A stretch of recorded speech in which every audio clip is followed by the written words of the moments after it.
మీ అధికారులు కదా. ఈరోజు మళ్ళీ మీరేం స్టేట్మెంట్ ఇస్తున్నారు? రిజిస్టర్ ఆఫీస్లో 25 లక్షల లెక్కలు తీసుకున్నారు అంటున్నావు. అతనికి లెటర్ ఇచ్చి తెప్పించుకుంది ఎవరికి? మీరు కాదా, మీ ఎమ్మెల్యే కాదా? ఈరోజు వాళ్ళని ఎందుకు సస్పెండ్ చేయలే అని అడుగుతానా. మీకు డబ్బులు ముట్టింది కాబట్టి సస్పెండ్ చేయలే. మీరే చెప్తున్నారు 25 లక్షలు తీసుకున్నాడు రిజిస్టర్ ఆఫీసర్ అని.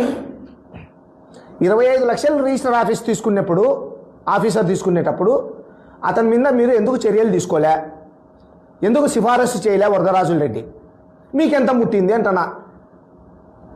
అదేవిధంగా 3 టౌన్ సిఐ మీరేం చెప్తున్నారు? మళ్ళీ ఎక్కడికో డీజీపీకి పోయి మేము ఫిర్యాదు చేస్తామంటారు.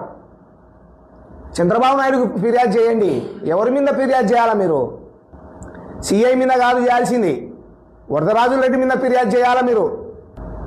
మీ వరదరాజుల రెడ్డికి, మీ కొండారెడ్డికి, మీ రాఘవరెడ్డికి దీంతో సంబంధాలు ఉన్నాయి కాబట్టే మీరు వరదరాజుల రెడ్డి ఫిర్యాదు చేయలే. ఏదో నువ్వు ఫిర్యాదు చేస్తావంట. నువ్వు కాదు నైనా చేయాల్సింది, వరదరాజుల రెడ్డి చేయాలా. మేము చెప్తే ఈ పోలీసులు, ఈ రిజిస్టర్ ఆఫీసర్లు వింటారా? వినరు. వరదరాజుల రెడ్డి మీరు చెప్తేనే వింటారు. అది మర్చిపోయి అంటే ఇప్పటికి కూడా మీరు ఏమనుకుంటున్నారంటే మేమే అధికారంలో ఉండామనుకుంటున్నారు. మీరు నైనా అధికారంలో ఉండేది మీ కూటమి ప్రభుత్వం. ఎక్కడ చూసినా మీరు దందాలు చేస్తా, నానాకం చేస్తా, మళ్ళీ మా మీద బురదలు. సిగ్గుపోతుంది మీరు ఈ ప్రెస్ మీట్ పెట్టిన దానికి. బయట అయ్యా అధికారంలో వైసీపీ ఉందా లేక టీడీపీ ఉందా అని అడుగుతున్నారు టీ బంకుల దగ్గర. నాయనా నాగరాజన్, టీ బంకులు కాదు ఏమనుకుంటున్నారు? ఏంది ఇట్ట చెప్తున్నారు? ఈ టైంలో కూడా వాళ్ళు లెక్కలు కొట్టేదానికి ఛాన్సులు ఉన్నాయా అని అడుగుతున్నారు.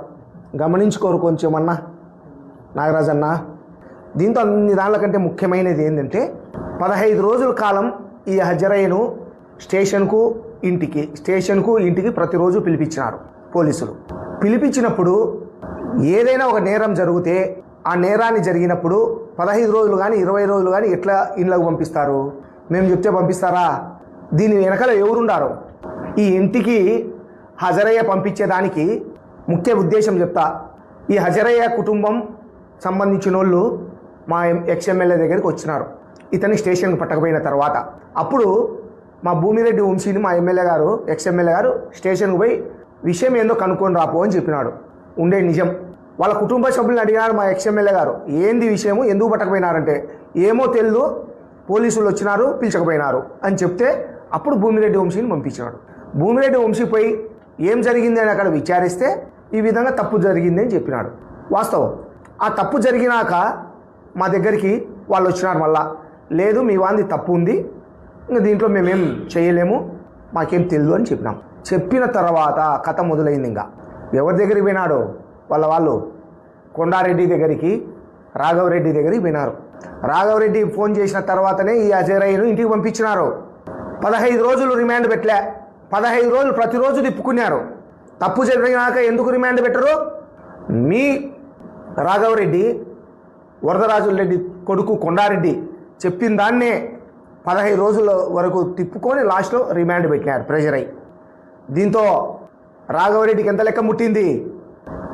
ఓవరాల్గా 60 లక్షలు 50 లక్షలు ఈ వీడియోలో ఉండే సంభాషణ అంతా 2.5 కోటి మాకు వచ్చింది. మీకెంత వచ్చింది? అలా 100 కోట్లలో కొండారెడ్డికి ఎంత వచ్చింది, రాఘవరెడ్డికి ఎంత వచ్చింది? ఎట్లట్లా మాట్లాడతారు? ఇంకోటి ఆ వీడియో కూడా వినిపిస్తా. ఆడియో నిన్న వాళ్ళు వినిపించినారు కదా, దాని కంటిన్యూ వినిపిస్తా. మన సమస్య లేదులే. ప్రవీణ్ అన్న ఉంటాడు, కొండారెడ్డి గారు ఉంటాడు, మనకు దాని గురించి ఇబ్బంది లేదు. ఏం విన్నారు?